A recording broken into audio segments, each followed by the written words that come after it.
¿Cómo están, hermanitos? ¿Cómo están? ¿Contentos o no? Qué bueno, gracias a Dios que están contentos.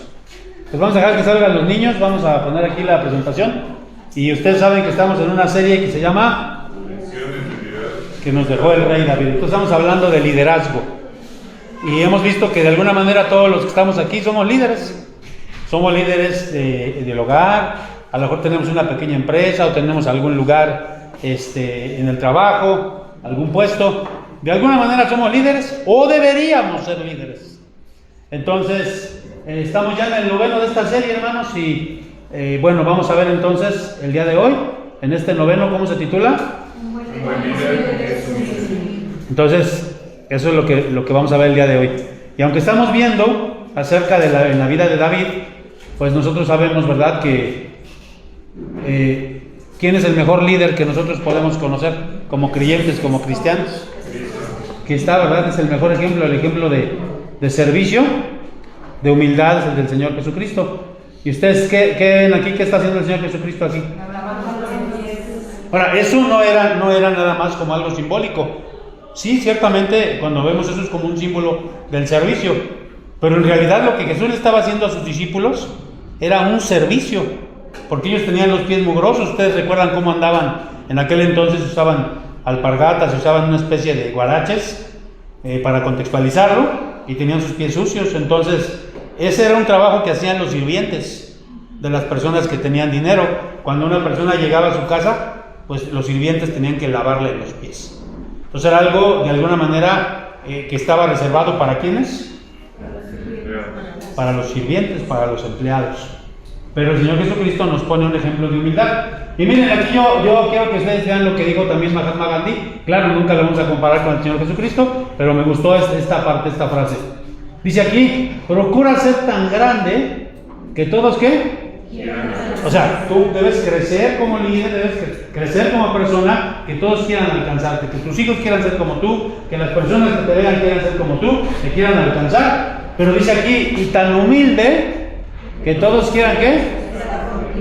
Porque a veces hay personas que ya llegaron a la meta o que ya son grandes en algo y se vuelven odiosos, se vuelven pedantes, se vuelven orgullosos, y entonces nadie quiere estar con ellos. Entonces, si entendemos lo que está diciendo aquí, pues vamos a orar entonces, hermanos. Padre, queremos poner en tus manos este culto, este servicio, ya lo hicimos, pero de alguna manera queremos poner en tus manos la predicación. Que tú nos uses también nuestros corazones para que podamos estar atentos, Señor, y que tu palabra, Señor, sea cumplida, sea hecha en nuestras vidas. Espíritu Santo, te rogamos que tú seas el que nos hables en esta hora. En Cristo Jesús, amén, Señor. Amén. Bueno, vamos entonces aquí a ver, hermanos, por muchos años esta palabra, ¿ustedes han escuchado esta palabra? ¿A quién le decimos a una persona que es déspota? Una persona que es pedante, altiva, grosera. Pero en la antigüedad este término, esta palabra se usaba para los reyes, para los patrones, para aquellos que tenían algún cargo, y se usó esa palabra déspota.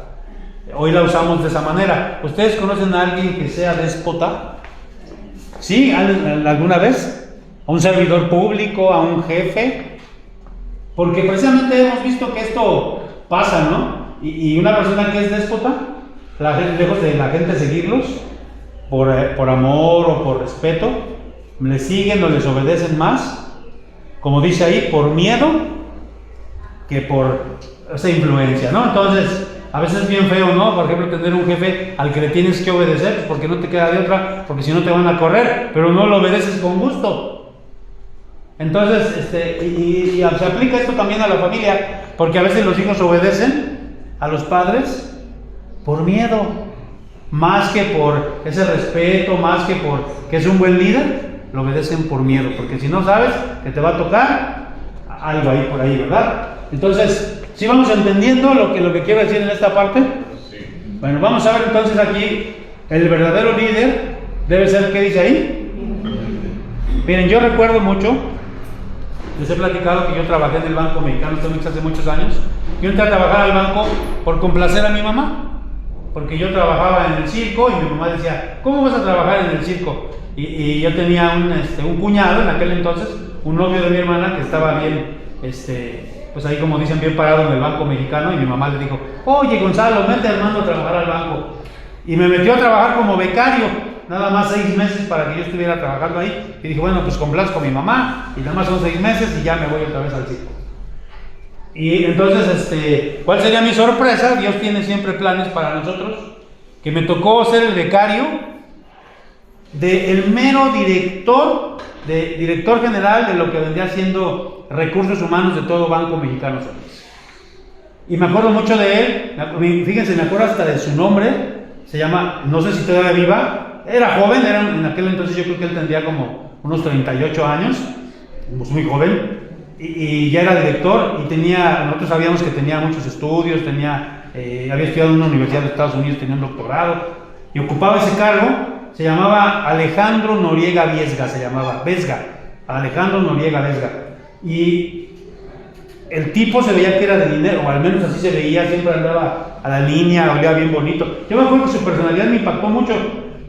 Y era un hombre que le hablaba, les ayudaba hasta a los empleados, a todo el mundo, a la limpieza. Me acuerdo de una vez que por alguna causa no le limpiaron la oficina. Se les olvidó, no sé qué pasó. Y él de muy buena gana se salió, se sentó allí con nosotros, con la secretaria y conmigo, y dejó que pasaran los de intendencia que iban a hacer el aseo. Un hombre muy correcto, yo siempre lo vi como un buen líder. Ahora lo entiendo así, en aquel entonces yo lo veía como mi jefe, ¿no? Pero me dejó una buena imagen, no era un hombre pedante, no era un hombre déspota, era un hombre servicial, era un hombre que saludaba a todos. Era un buen líder. Porque un buen líder debe ser ¿qué? Y yo no sé, en aquel entonces ni yo conocía al Señor, yo no sé no creo que él fuera cristiano, la verdad es que no sé, pero era un buen líder. Y dice aquí también que un buen líder, que es humilde, ¿qué hará? O dice aquí, todo líder se ensucia las manos, no necesariamente, porque yo he conocido a pastores incluso, que quieren que todo lo hagan los demás, y nada más se sientan para que lo sirvan. No, un buen líder, para que los demás lo sigan, y un buen líder que es humilde, se va a ensuciar las manos, va a lavar trastes, va a servir, no le va a importar. Ese es un buen líder. Por eso en el seminario nos enseñan, ¿verdad? Yo les he dicho que yo lavé trastes durante muchos años, y también me tocó limpiar los baños del seminario. ¿Y eso qué te enseña? ¿Qué te quieren enseñar del seminario con eso? Te quieren enseñar precisamente humildad. Bueno, vamos a ver, como estamos viendo acerca de la vida de David, vamos a ver 4 cosas que David nos enseña acerca del liderazgo y que nos enseña acerca de la humildad. La primera cosa, ¿cuál es, hermanos? Dice ahí que David era humilde. ¿Por qué? Y eso yo creo que Dios nos lo recuerda. Fíjense que aquí le mandó a través del profeta Natán estas palabras. Dios se las manda al profeta Natán para que se las diga a David. Fíjense, ayúdenme a leer cómo dice el segundo libro de Samuel 7:8. ¿Cómo dice? Ahora pues dirás así a mi siervo David, así ha dicho Jehová de los ejércitos, yo te tomé de Leví, de detrás de las orejas, para que fueses príncipe sobre mi pueblo, sobre Israel. Entonces, esto hacía que David fuera humilde, porque aquí Dios le estaba diciendo al profeta, recuérdale a David, por si se le ha olvidado, ahora es el rey, pero recuérdale de dónde lo saqué. ¿Y de dónde lo había sacado?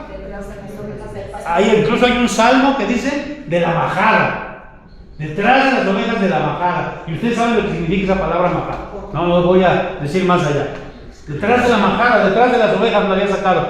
Y eso es, a veces nosotros cuando ya tenemos un cargo, tenemos ciertas cosas, como que se nos olvida, o como presbiterianos, como cristianos, como que a veces vemos a la gente, mira ese borracho, mira esa persona ahí con sus santos. No, a ver, papacito, recuerda de dónde te saqué. Para que no se te suban los humos, recuerda de dónde te saqué. Y eso es bien importante. Entonces, David sabía de dónde venía. Él era de una familia que cuidaba borregos, de una familia humilde, y eso le hacía situarse y le hacía ser humilde. Así que si en algún momento tú has creído te has vuelto pedante, miren, hermanos, nosotros la semana que viene vamos a estar no me gusta decir un evento porque no es un evento, es un ministerio. Vamos a ejercer un ministerio como iglesia. Vamos a empezar con la escuelita bíblica de vacaciones, y que a los niños que Dios nos mande para servirles, lo veamos así. lo veamos con humildad. Miren, va a haber niños, yo les he platicado que en una iglesia donde estuvimos atendíamos hasta 400 niños, llegamos a atender todos los días, durante toda una semana, niños mugrositos, niños que olían feíto, niños que se vomitaban incluso. Y con esas cosas el Señor te hace que seas ¿qué? Humilde. Porque vamos a venir a servir. No vamos a venir a que nos sirvan y que me hicieron caras y que... Hermano, vienes a servir, vamos a venir a servir. Así que recuerda, lo primerito es recordar de dónde qué, de dónde nos sacó el Señor. Y cada uno de nosotros podría contar su testimonio y decir de dónde nos sacó el Señor. Antes yo tenía esa costumbre, ahora por el transporte que está tan difícil, pero antes, hace algunos años yo tenía la costumbre de ir a la colonia de donde yo salí y me daba una vueltecita y recordaba, mira, de todo esto me sacó el Señor. Para que no se me olvide, por si algún momento se me quiere subir, que no se me olvide de dónde me sacó el Señor. Y por eso era muy bien de David. Ahora, fíjense, negar nuestros orígenes nos convierte en personas ¿qué? No auténticas. Y falsas, porque, a ver, ¿de dónde eres? Miren, aquí, ¿quién es este hombre que está aquí? ¿Y de dónde era? ¿Ustedes se acuerdan? Hasta nos dijeron, en la primaria nos decían, ¿dónde nació? En San Pablo de la Tao, Oaxaca. O sea, era oaxaqueño. Y nunca negó su origen. Y hay gente que puede decir, pues es que aunque lo quisiera negar, no podía, ¿no? No, déjenme decirles que hay gente que incluso que tiene rasgos indígenas o que son muy pobres o que se les nota en el código postal y son bien antiguos. Miren, ¿se acuerdan de eso? Por eso los puse aquí, ¿se acuerdan de esta noticia? Yo ni los conozco, por eso fue una noticia. ¿Cómo se llama ese grupo? ¿Se acuerdan? Yaritza, ¿no? ¿Cómo? Bien que saben, ustedes saben más que yo, ¿verdad? Sí, se les ve su carita, porque, digo, no estoy hablando mal, pero ¿de dónde son? ¿Se les nota de dónde son? A lo mejor ya nacieron en los Estados Unidos, nacieron de padres mexicanos, nacieron en Estados Unidos, se crearon, su idioma materno no fue el inglés, el español fue el inglés, pero ¿a poco no se acuerdan de sus raíces mexicanas? ¿Y qué vinieron a decir aquí? ¿Le cayeron bien gordo? Porque una gente que no es auténtica, una gente que no es humilde, ¿le va a caer qué? Ay, no, yo no como esa comida mexicana. Ay, no, yo no. Puro chicken, ¿no? Ándale, exactamente, puro chicken, no sé qué, ¿no? Es que para el caso da lo mismo, caldo de pollo, no sé qué cosa. Entonces, queridos, tenemos que ser auténticos en esa parte de la humildad, recordar de dónde salimos. Y David sabía esto, de dónde había salido él. Entonces, que no se nos suban los humos. Si vamos a ser líderes, tenemos que ser humildes. Ahora, vamos a ver otra parte de David. Ya vimos, van a hacer 4 cosas. Vamos a la primera. ¿Qué nos dice esta parte? Era humilde porque ¿qué? En su trato con los demás. Cuidado, porque eso vamos a hacer en esta semana que viene. Vamos a tratar con más personas, con personas que normalmente no tratamos. Y miren lo que dice aquí, segundo libro de Samuel 6:4. Vamos a leerlo. ¿Cómo dice? Ayúdame. Cuando llevaban de la casa de Abrahamar, que estaba encuadrado con el arca de Dios, ahí orinaban ellos. Ay, perdónenme, le moví aquí. Discúlpenme. No, ahora sí. Ahí iba delante del arca, y David y toda la casa de Israel lanzaba delante de Jehová, con toda clase de instrumentos de madera de haya, con arpas, salterios, panderos, flautas y címbalos. Fíjense, voy a explicar un poquito ese contexto de ese pasaje. El arca del pacto, el tabernáculo, había estado nómada, ¿no? Y viajaban a donde Moisés iba, a donde iba el pueblo, pero llegó un momento en que estuvo estable y estuvo en casa de Ahío, ahí en Abinadab, ahí estuvo el arca, pero llegó un momento en que David se estableció en Jerusalén, en la ciudad de David, y él quería llevarse el tabernáculo a ese lugar, se lo llevó. Y cuando se lo estaba llevando, dice ahí, ¿qué hacía David? ¿Qué es lo que hacía David ahí? Por eso ahora en muchas congregaciones danzan. No, es que esto es cultural. Nosotros como mexicanos no nos queda andar danzando porque no somos israelitas, no somos judíos. Y hay muchas congregaciones, y bueno, no voy a criticar eso, nada más lo dije así porque me salió de eso, ¿verdad? Pero bueno, lo que quiero decir aquí es que David, ¿qué hacía? Miren, David danzaba delante de Jehová, ¿y qué dice aquí? Entonces David se mezclaba ¿con quién? con todo el pueblo, con toda la gente. Y eso es lo que debe hacer un líder. Ay, yo soy el presidente de no sé qué, yo soy el director de no sé cuánto, yo soy el gerente de no sé cuánto. ¿Cómo le voy a andar hablando a la persona del aseo? ¿Cómo le voy a andar hablando? A lo mejor hasta su mamá de ese le pagó lavando ropa, le pagó su carrera. Y no se acuerdan de dónde vienen. Entonces, David se mezclaba con el pueblo. Bailaba en la presencia de Dios, pero con todo el pueblo. No era un engreído. Miren, aquí hay una imagen, ¿no? Bueno, a veces las imágenes no nos ayudan mucho. Pero sí me explico entonces que David se mezclaba ¿con quiénes? Con el pueblo. Y él era el rey, hermanos. No era un empleado, no era un gerente, ni siquiera un director, era el rey. ¿Sí se dan cuenta? ¿Sí conocían ustedes alguna vez visto esta pirámide? ¿Sí? En la primaria vimos esto, ¿no? Sí. Y esto fue una idea que se tuvo durante toda la Edad Media. E incluso desde la antigüedad. A ver, la antigüedad es del siglo I al siglo V, es la antigüedad. Y incluso desde la antigüedad ya había este pensamiento. Pero durante los 1000 años que duró la Edad Media, fue el pensamiento que reino. Fíjense, aquí la pirámide, hasta arriba, ¿quién estaba? Luego sus ¿qué? Los nobles, ¿no? Los que estaban a veces en el palacio, algunos de ellos los duques, los marqueses y todo eso, ¿no? Después venía ¿quién? ¿Y después quiénes? Y había un señor feudal, había un rey, había todo ese tipo de cuestiones. Y como una especie de castas de clases, y yo no le hablo esa clase porque esos son los más. Y esa mentalidad hasta la fecha ha quedado. Fíjense bien, aquí hermanos, la mayoría de reyes y aristócratas no se rozaban con ¿quiénes? No les dirigían la palabra. Y muchas veces eso pasa en las empresas, lo he venido mencionando. El jefe, ¿cómo le va a hablar al que hace la limpieza? Un buen líder le tiene que hablar. Y no solo hablar, se tiene que rozar con todo ese tipo de personas. Lo más triste aquí, hermanos, es que esto también pasa ¿dónde? Yo como pastor he tratado, por la experiencia que he tenido, ya de varios años, y lo voy a decir así porque a mí me gusta decir las cosas como son, ustedes lo saben, no tener consentidos, o no tratar de, o sea, a veces no los tengo, pero la gente, que no se vea que yo tengo consentidos, que es parejo con todos. Y a veces eso se da en muchos pastores, a veces dicen, no, pues es que ese pastor se va con los hermanos que tienen más que dinero. Y a los más humilditos,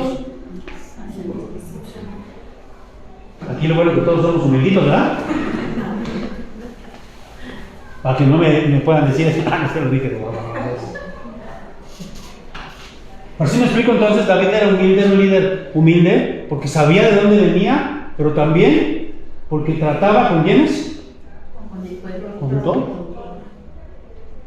Entonces van a venir niños, hermanos, que no sabemos contexto, van a venir tus papás, y tú vas a estar con tu carota. No, tenemos que ser humildes para tratar con todo tipo de personas. Porque yo le digo eso porque a veces nosotros como cristianos decimos, oh, pues yo ya conozco al Señor, yo soy muy santo, yo soy muy puro. ¿Recuerda? ¿De dónde? De esa cosa. Bueno, vamos a ver otra característica de David. Acá hay un cantito que decía que era un joven llamado David. Ya no funciona, no sé qué pasó ahí. Gracias, hermano.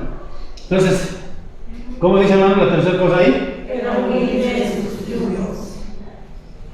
Fíjense qué tremendo. Aquí hay un salmo que yo le he llamado, desde mi punto de vista, un salmo de liderazgo. Porque todo el Salmo 18 habla de liderazgo. Me encanta este salmo. ¿Por qué habla de eso? Habla de liderazgo. Fíjense lo que dice aquí David. Este lo escribió David. Por eso lo estoy mencionando. ¿Qué dice aquí? A ver, vamos a entender. Para que a veces no entendemos lo que dice la palabra. Quien hace mis pies como de siervas. ¿Qué quiere decir esto? Acuérdense que los salmos son un lenguaje poético. Que eran las siervas. Como venados. Hacen mis pies como venados. Lo que está diciendo ahí es que como líder Dios le había hecho crecer a David. Los siervos a veces llegan hasta lo más alto. Entonces, Dios le ha hecho crecer a David. Pero fíjense lo que dice. Y me hace estar, ¿qué? Sí, me va a poner en lo alto, pero me hace estar ¿qué? ¿Y qué significa eso? Que tenemos los pies ¿qué? Bien puestos. A veces alguien dice, pues si te subieron en un tabique y ya te mareaste. Sí, porque a veces ni siquiera se necesita que seas un gerente o que seas a veces con un puestecito que te dan en la iglesia, ya te sientes que eres Superman, ¿no? Fíjese, David tuvo muchísimos triunfos en batalla y siempre le dio la gloria a quién. Siempre, David le dio la gloria a Dios. Siempre que él triunfaba le daba la gloria a Dios. No, y si nosotros comparamos a Saúl, ¿quién era la antítesis de David? Saúl. Y Saúl era un rey que era soberbio, que él quería que lo reconocieran a él. Miren lo que dice aquí, 1 Samuel 15:12. Madrugó luego Samuel para irse a encontrar a Saúl por la mañana, y fue dado aviso a Samuel, diciendo: Saúl ha venido a Carmel, y aquí se levantó un monumento, y dio la vuelta, y pasó delante. No dice que le levantó un monumento a Jehová, se levantó él mismo. ¿Cómo era Saúl? ¿Reconocía a Dios en sus triunfos? Y así hay gente que no reconoce que lo que tiene se le ha dado Dios. Un líder debe ser humilde, reconocer que lo que ha logrado, y más nosotros que somos creyentes, que todo lo que hemos logrado, si nos ha costado trabajo a nosotros, va a decir: ay, pues es que usted no se paraba temprano, pastor, a estudiar, no se quemó las pestañas. Pero gracias a quién podemos hacer todo lo que hacemos. Entonces, no se nos debe de olvidar eso. Y miren, ¿cuántos líderes son así, verdad? Son ególatras y los mueve la fama, tener éxitos, incluso tienen en sus casas, ¿sus qué? Egotecas, eso significa. ¿Qué es una egoteca? Ahí le ponemos ahí. Una pared o un cuartito donde pones tus títulos, tus no, pues tengo maestría no sé cuánto, doctorado no sé cuánto, tengo un diplomado no sé cuánto. Eso no es malo en sí mismo. Pero cuando te sientas y, no, yo soy la gran cosa, eso es una egoteca. Porque ¿qué significa la palabra ego? Ego significa yo, en griego significa yo. Entonces, egoteca, ¿qué quiere decir? Que este es un culto a tu ego. Yo soy aquel, ¿no? Y no reconoces los triunfos. Yo recuerdo que en una de las predicaciones les hablaba de esta mujer. Una vez me acuerdo que la mencioné, Corrie ten Boom. ¿Alguien sabe quién fue esta mujer? ¿Alguien sabe? Esta mujer es una mujer holandesa, ella nació en Ámsterdam. Sus padres fueron cristianos reformados, calvinistas. Y en la Segunda Guerra Mundial, ella y su familia pues escondieron aproximadamente a 800 judíos en su casa durante varios periodos de tiempo. Después los delataron y los llevaron a un campo de concentración, a ella y a su familia. Toda su familia murió, ella fue la única que salió del campo de concentración. Y se dedicó a dar conferencias después. Y ella tenía un dicho que a mí me ha pegado muchísimo y lo he tratado de tener en mi vida. Y ella decía algo que ya les he mencionado: cuando alguien te da un puñado de flores, un ramo de flores, decía ella, huélelo y después ponlo a los pies de Dios. ¿Qué se refiere o qué tiene que ver con esto que estoy hablando? Si tú tienes un triunfo, si tienes un doctorado, si tienes una licenciatura, si compraste una casa, si te compraste un carro, y que eso puede ser que te eleve, o sea, disfrútalo, huélelo, pero dale la gloria a quién. Eso es lo que te va a hacer un líder humilde, porque si no te vas a convertir en un líder altivo, un déspota, y eso pues obviamente no le agrada a Dios, porque Él nos ha enseñado principalmente que en el servicio está el crecimiento. Pero vamos a ver la cuarta cosa, les dije que eran 4. Entonces David era humilde porque aceptaba que ¿cuál fue el primero de los títulos que vimos? Un buen líder es ¿qué? ¿Se acuerdan alguien? ¿El primero? No. Humilde es el que estamos viendo ahorita, es el noveno. Eso, por allá atrás. ¿Un buen líder qué? No es fácil reconocer sus errores, pero cuando tú los reconoces y dices, bueno, sí es cierto, Armando, la verdad te has equivocado, la has regado, sí. Es difícil, pero finalmente lo reconoces. Pero es bien más, o sea, es más difícil. ¿Qué dice aquí? Porque aceptaba que ¿qué? Ah, eso sí, no. Una cosa es que yo acepte mis errores y otra cosa es que tú vengas y me digas mis errores. Ahí sí no. Pero miren, vamos a leer cómo dice aquí 2 de Samuel. Es un pasaje un poquito largo, pero vamos a leerlo. ¿Cómo dice? Y vino el rey David hasta Bahurim, y aquí salía uno. Bueno, antes de que lo sigan leyendo, les voy a poner el contexto. Su hijo Absalón, el hijo de David, le había dado un golpe de estado, había tomado el reino, y David tuvo que huir con sus principales hombres, con sus esposas, tuvo que huir de Jerusalén. Ese es el contexto, ahora sí, para que entendamos. Y vino el rey David hasta Bahurim, y aquí salía uno de la familia de la casa de Saúl, el cual se llamaba Simei, hijo de Gera, y salía maldiciendo y arrojando piedras contra David y contra todos los siervos del rey David y todo el pueblo, y todos los hombres valientes estaban a su derecha y a su izquierda. Ahí está con negrita, fíjense lo que dice. Y decía Simei, maldiciéndole: fuera, fuera, hombre sanguinario y perverso, Jehová te ha dado el pago de toda la sangre de la casa de Saúl, el lugar de la cual tú has reinado, y Jehová ha entregado el reino en mano de tu hijo Absalón. Y este aquí, sorprendido en tu maldad, porque eres un hombre sanguinario. Entonces Abisaí, hijo de Sarbia, dijo al rey: ¿por qué maldice este perro muerto a mi señor el rey? Te ruego que me dejes pasar y le quitaré la cabeza. Y el rey respondió: ¿qué tengo yo con vosotros, hijos de Sarbia? Si él así maldice, es porque Jehová le ha dicho que maldiga a David. ¿Quién pues le dirá por qué lo haces así? Miren, qué tremendo, porque, bueno, voy a adelantarle uno aquí. Este hombre, que se llamaba, ¿cómo dice? Simei, aquí se ve, miren, aquí está en esta caricatura, iba el rey con su comitiva. ¿Y qué empezó a hacer este Simei? Ahora, Simei no estaba diciendo mentiras, lo dijo de una manera agresiva, porque era de la casa de Saúl, porque era del otro bando, vamos a decirlo así, pero no estaba diciendo mentiras. Se lo dijo 2 veces. ¿Qué le dijo al rey? ¿Eres un hombre sanguinario? ¿Era cierto o no era cierto? Incluso dice la Biblia que Dios le dijo a David: tú no vas a construir el templo, lo va a construir tu hijo, porque tú tienes sangre en tus manos. Eso significa que era un hombre ¿qué? No le estaba diciendo una mentira.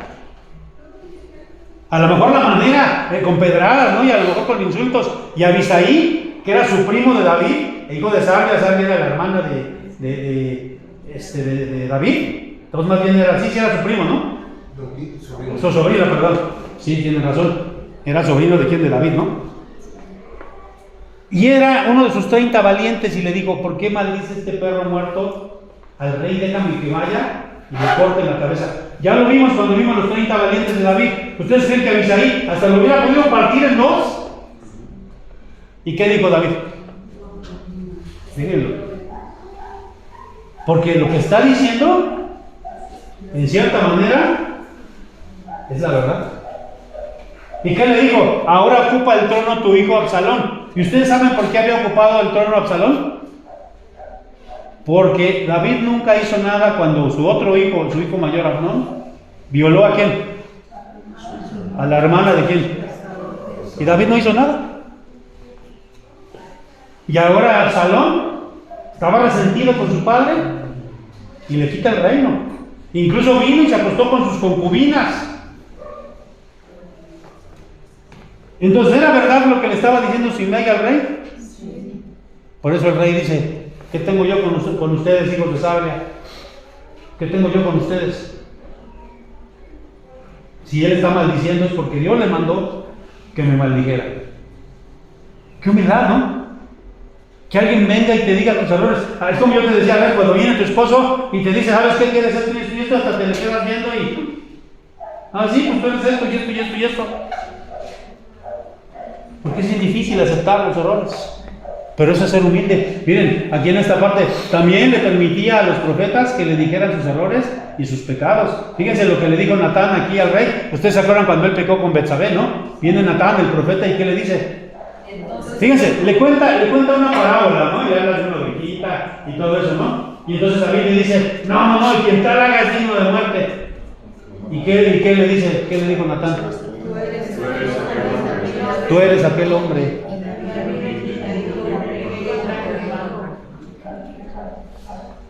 Esa era la gran diferencia con Saúl y David. Que David era un hombre porque reconocía, y no solo lo reconocía a él, sino que... Ahora, yo creo, hermanos, que si nosotros no estamos mal, y si puede acercarse a alguien, dile a esa persona que está mal, díselo, pero díselo en amor. Y hermano, si alguien viene y te dice tus errores, reconócelos. Mucha gente a veces se enoja con los pastores porque predicamos acá y pisamos callos, pero el principal callo que piso es el mío, ¿no? Pero se enojan con los pastores porque a veces decimos la verdad. Y hay gente que es madura y dice, qué bueno que me está diciendo el pastor, porque no es el pastor. Es la palabra de Dios la que me está hablando y la que me está diciendo. Y si nadie me dice mis errores, no voy a crecer. Entonces, un buen líder debe ser humilde. ¿Por qué? Reconoce sus errores y reconoce cuando otros le dicen sus errores. Y finalmente, hermanos, fíjense lo que dice ahí: los líderes que son humildes siempre serán ¿qué? Seguidos, queridos y no temidos. Fíjense lo que dice Mateo 20:28. Este es un versículo con el que quiero terminar, porque una predicación pues debe ser cristocéntrica y no debemos quedarnos solo con David, porque David era un tipo de Jesucristo y Jesucristo es nuestro máximo líder, es al quien debemos seguir. Fíjense lo que dice: como el Hijo del Hombre no vino ¿para qué? Sino para servir y para dar su vida en rescate por muchos. Vamos a servir a los niños que van a venir, a los papás de los niños, y si nos quedamos sin comer nosotros, no importa, porque primero, ¿a quién vamos a servir? ¿No venimos a hacer qué? Ay, es que mira, la hermana ni me dio un taco. Sí, papacito. Primero los niños y toda la gente que venga. Y si después sobra para que te den un taco, entonces no maldigas a la hermana. Porque aquí está diciendo, ¿qué está diciendo? Yo no vine a qué, sino vine a servir. A eso vamos a venir. Claro, el obrero tiene su salario. Y claro, primeramente Dios, los alimentos van a alcanzar para todos. Amén. Pero primero, porque eso es, y lo hemos aprendido aquí, un buen líder es humilde. Un buen líder reconoce de dónde viene, un buen líder trata con todas las personas, un buen líder pues reconoce que sus triunfos vienen de Dios y no es altivo. Y un buen líder, ¿qué vimos aquí en lo último? Acepta que le digan sus errores. Entonces, ¿somos buenos líderes, hermanos? Pues yo espero que sí, ¿verdad? Espero que seamos buenos líderes y que Dios nos ayude a través de la guianza de su palabra. Vamos a orar. Quiero orar, hermanos, también ahorita al terminar esta predicación, antes que se me olvide, porque ya también luego se me olvidan las cosas. Mi CPU me falla a veces ya. Vamos a dar gracias por los jóvenes que terminaron sus clases. Algunos terminaron ya la primaria, algunos terminaron la secundaria, algunos terminaron la media superior y algunos también hicieron exámenes. También vamos a orar por todo esto. Que Dios bendiga, ¿no? Vamos a dar gracias por la vida de Isabela, que sacó un buen lugar, por Dan, que le fue bien, por Vale, que también ya pudo entrar a la Facultad de Arquitectura. Todas esas son cosas que tenemos que darle gracias a Dios, hermanos. Y tenemos que pedir también por nuestros jóvenes, nuestros niños, que Dios los bendiga, ¿no? Vamos a orar, hermanos. Padre, queremos en esta hora pedirte que nos hagas líderes humildes, padres humildes, que podamos incluso reconocer los errores delante de nuestros hijos. Que nos hagas humildes para tratar ahora con los niños en la escuelita bíblica de vacaciones. Ser humildes en nuestro trato unos con otros, Señor. No ser altivos, no creyéndonos más que otros. Como cristianos somos iguales, Señor. En Cristo ya no hay judío, ni griego, ni esclavo, ni libre, ni hombre, ni mujer. Somos iguales ante ti, Señor. Que así lo manifestemos como un pueblo tuyo. Y Padre, queremos también darte gracias por todos los jóvenes, por los niños, los jóvenes que han podido concluir una etapa de sus estudios, Señor. Y pedirte por algunos de ellos, porque también estarán ingresando a nuevas etapas en sus vidas, Señor. Aquellos que hicieron exámenes para ingresar a escuelas y que todavía no les dan su respuesta, Señor, te pedimos que esa respuesta sea conforme a tú lo quieres. Y Padre, gracias por aquellos muchachos destacados como Isabela, que pudo sacar un lugar de honor y darte la honra y la gloria a través de ese lugar, Señor, a ti.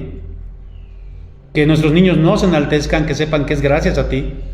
Gracias también por la vida de Vale, que le pudiste dar la oportunidad de entrar a la Facultad de Arquitectura después de algún tiempo. Gracias, Señor. Y gracias por algunos otros, Señor, que quizá yo no me sepa sus nombres específicamente de algo que han logrado, pero tú sí lo sabes, Señor. Y cada uno de ellos ha logrado cosas bien importantes, Señor, y los ponemos en tus manos. Y los dejamos delante de ti para que ahora que regresen también a clases, Padre, pues puedan seguir aprendiendo y dándote la honra y la gloria. Y en este tiempo de vacaciones te puedan servir a ti también, Señor. Por favor, en Cristo Jesús. Amén, Señor. Amén.